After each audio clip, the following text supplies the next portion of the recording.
السلام علیکم ورحمۃ اللہ وبرکاتہ۔ امید کرتا ہوں کہ آپ خیر و عافیت سے ہوں گے۔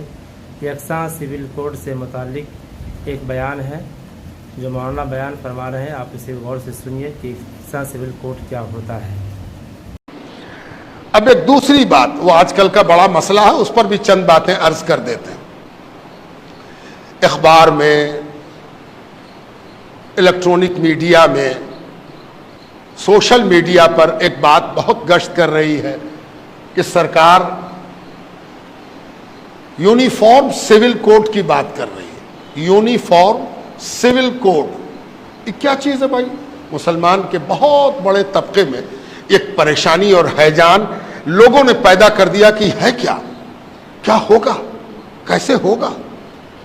تو پہلے تو یہ سمجھنا چاہیے کہ جو لوگ یہ سب کام آج کل کر رہے ہیں وہ اپنے دیش کے لیے بہت ایماندار نہیں ہیں۔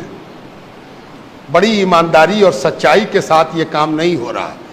آج کل جو بھی کام دیش میں کیا جاتا ہے وہ صرف اور صرف راجنیتک لابھ لینے کے لیے کیا جاتا ہے، سیاسی فائدہ۔ کیسے ہم کسی کام سے سیاسی فائدہ اٹھا سکیں، یہ پہلا مقصود ہوتا ہے۔ دکھایا جاتا ہے کہ ہم عوام کے بھلے کے لیے کر رہے ہیں، لیکن یہ سیکنڈری بات ہوتی ہے۔ کیوں ہم ایسا کہہ رہے ہیں یہ بھی جان لیجیے۔ کوئی یہ کہے کہ یونیفارم سول کوڈ کے مطلب یہ ہے کہ ہندوستان میں رہنے والے سب لوگوں کے لیے قانون ایک ہوگا، تو مجھے تو بڑی ہنسی آتی ہے کہ کیا آج دو ہے؟ ہم مقدمہ کریں گے تو میرا کوٹ الگ ہے، کوئی غیر مسلم ہم پر مقدمہ کرے گا تو اس کا کوٹ الگ ہے، مسلمان کے لیے قانون الگ ہے، ہندو کے لیے قانون الگ ہے، عیسائی کے لیے قانون الگ ہے۔ کیا بات کر رہے ہو بھائی؟ تھانہ ایک، پولیس ایک، منصف ایک، مجسٹریٹ ایک، سول کورٹ ایک، ہائی کورٹ ایک، سپریم کورٹ ایک، قانون تو سب ایک ہے، راشن کارڈ سب کا ایک ہے۔ ہم اگر جا کے لائن لگاویں اپنے کنٹرول میں تو کیا مسلمان دیکھ کے کارڈ دوسرا بنے گا؟ ٹیکہ پڑا ابھی کووڈ-19 کا، کووڈ-19 کے نتیجے میں لوگ مرے تو دھرم دیکھ کے نہ کوئی مرا اور دھرم دیکھ کے نہ اس کو ٹیکہ پڑا۔ پورے ہندوستان میں رہنے والے تمام بھارت واسیوں کے لیے ایک قانون ہے، ایک بات ہے۔ لیکن ایک بات یاد رکھیے، آپ تو سب مسلمان ہیں۔ کوئی آپ کے گھر پر گیا تھا کہ سب لوگ گول ٹوپی پہن کے آئی ہو، ہے نا؟ کوئی گول پہن کے آیا، کوئی پلے والی پہن کے آیا، کوئی اونچی پہن کے آیا، کوئی نیچی پہن کے آیا۔ اس کا تعلق قانون سے نہیں ہے، اس کا تعلق آپ کی ذاتی پسند سے ہے۔ آپ کی ذاتی پسند ہے کہ ہم گول ٹوپی پہنے، آپ نے گول پہنا، کون آپ کو روک دے گا؟ اگر روکتا ہے کوئی تو اس کے مطلب یہ ہے کہ اس کا دماغ کھسک گیا ہے نا؟ جیسی ٹوپی پہننا آپ پہنیے، یہ آپ کی پسند ہے۔ یہ ہنگامہ مچا دینا کہ یونیفارم سول کوڈ یہ ایسا ہے کہ سب کو ایک کر دیا جائے گا، یہ دراصل دو مقصد سے کیا گیا۔ اس مقصد کو جان لیجیے۔ پہلا مقصد یہ ہے کہ آپ بے چین ہو جائیے، گھبرا جائیے، کیا ہوگا، کیسے ہوگا، کیا کریں بھائی، بولو جلدی سے ہم کیا کریں۔ تو کچھ لوگ لگ جائیں گے کہ ایسے موبائل پر میسج کرو، ایسے فلانا کرو، یہاں پر جمع ہو جاؤ، یہاں پر لیٹ جاؤ، یہاں پر کھڑے ہو جاؤ، یہاں پر یہ بولو۔ یہ سب پریشان کرنے کی ایک صورت ہے۔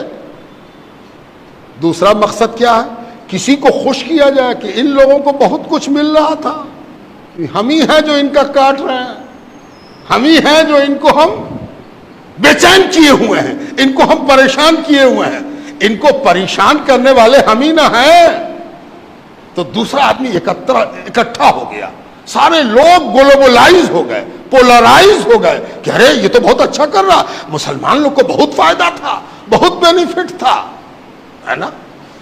اگر کوئی پوچھ دے کہ مسلمانوں کو کیا فائدہ تھا تو سب سے پہلی چیز یہ بتائی گئی کہ مسلمان 4 شادی کر سکتا تھا۔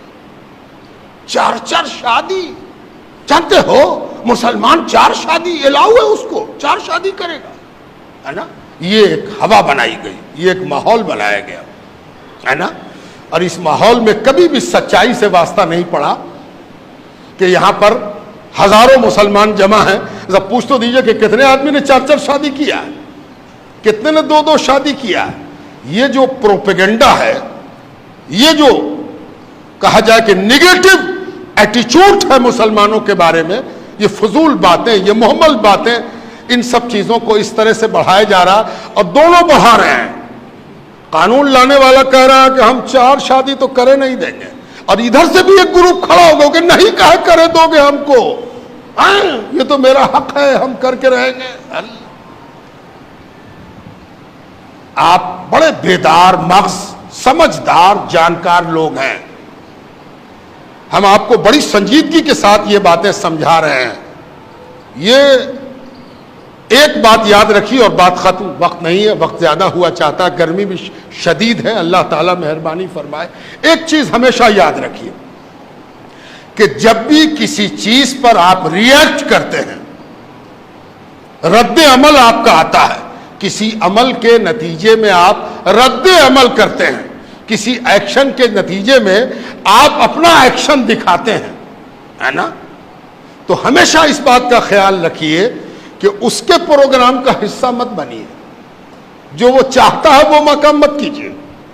اس نے کچھ سوچ کے ایکشن لیا ہے, اس نے کچھ سوچ کے ہی فتنہ چھوڑا ہے, اس نے کچھ سوچ کے فلیتا لگایا ہے. کہیں ایسا نہ ہو کہ وہ جو سوچ کے کام کیا ہے اسی کام میں ہم لگ جائیں اور وہ ہنس کے کہے ہم تو جانتے تھے کہ یہ ہوگا, ہے نا, ہم تو جانتے تھے کہ یہ ہوگا, سارا مسلمان پریشان ہے نا.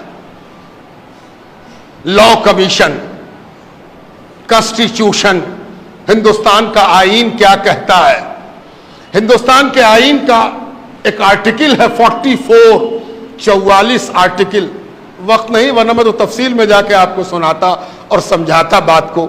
44 آرٹیکل میں ہمارے آئین میں, ہمارا سمویدھان, اس میں ایک بات کہی گئی ہے کہ اس ملک کے رہنے والوں کے لیے ایک جیسا قانون ہوگا, ایک جیسا قانون ہونا چاہیے. بڑی اچھی بات ہے, اس سے کون انکار کرتا ہے؟ مسئلہ بات سے پیدا نہیں ہوتا, بات کے انٹرپریٹیشن سے پیدا ہوتا ہے. کیسے ہم اس بات کو لیتے ہیں اور اس بات سے کیا سمجھتے ہیں, اس سے مسئلہ پیدا ہوتا ہے. اگر کوئی کہے کہ اس پورے ملک میں ایک طرح کا قانون ہو, کون سی بری بات ہے بھائی؟ بڑی اچھی بات ہے. کالا گورا, لمبا موٹا ناٹا, غریب امیر, پڑھا لکھا کم پڑھا لکھا, سب کے ساتھ ایک ٹریٹمنٹ ہونا چاہیے. ہو, اچھی بات ہے, کون مخالف ہے؟ اب اس کو ہم 2 طرح سے سمجھاتے ہیں. ایک مثال یہ ہے کہ اس کو ایک آدمی کہے کہ بھائی سب کے لیے تو ایک قانون ہونا چاہیے, تو آپ ہی کالر والا کرتا پہنا, یہ بغیر کالر کا پہنے ہوئے, یہ نہیں ہوگا. یا تو سب آدمی کالر والا پہنے یا سب آدمی بغیر کالر کا پہنے. اگر یہ مقصد ہے تو قانون بنانے والے سمجھنے میں تم سب سے بڑے بے وقوف ہو. تم کو یہ بات ہی سمجھ میں نہیں آئی کہ قانون بنانے والا کیا کہہ رہا ہے. قانون بنانے والے نے کیا کہا یہ تم کو سمجھ ہی میں نہیں آیا. تم سب کا کپڑا ایک کرنا چاہتے ہو, ایک رنگ کا کپڑا پہناؤ گے, ایک رنگ کی قمیص پہناؤ گے, ایک رنگ کا پینٹ یا ہاف پینٹ پہناؤ گے. اسی کو یونیفارم سول کوڈ کہتے ہیں. اصل مقصود اس کا یہ ہے کہ اس ملک میں ہر آدمی آزاد ہوگا کہ وہ جو کپڑا پہنے اس میں کالر ہو کہ نہ ہو, بلو ہو کہ اجلا ہو کہ ہرا ہو کہ نیلا ہو کہ پیلا ہو. یہ یونیفارم سول کوڈ ہے. یونیفارم سول کوڈ کے مطلب یہ ہے کہ ہر ہندوستانی کو یہ حق حاصل ہے کہ وہ اپنی طبیعت کے مطابق کپڑا پہنے, اپنی طبیعت کے مطابق لباس اختیار کرے. حیرت کی بات ہے کہ اس ملک میں جہاں ہر 4 کوس پر بولی بدل جاتی ہے اور ہر 4 کوس پر پرتھا بدل جاتی ہے, رسم بدل جاتا ہے, رواج بدل جاتا ہے, ٹریڈیشن بدل جاتا ہے, وہاں یونیفارم سول کوڈ کی بات اگر کی جا رہی ہے تو آپ ہی کیوں پریشان ہیں؟ سب لوگ پریشان ہوں گے. جب ہوں گے تو دیکھا جائے گا, ہے نا. مسلمان سب سے پہلے کیوں پریشان ہو جائے؟ مسلمان ہی سب سے پہلے لائن کیوں لگا دے؟ یہ بڑی بڑی غلطی ہے, بڑا قصور ہے جو آج ہماری سو کالڈ رہبری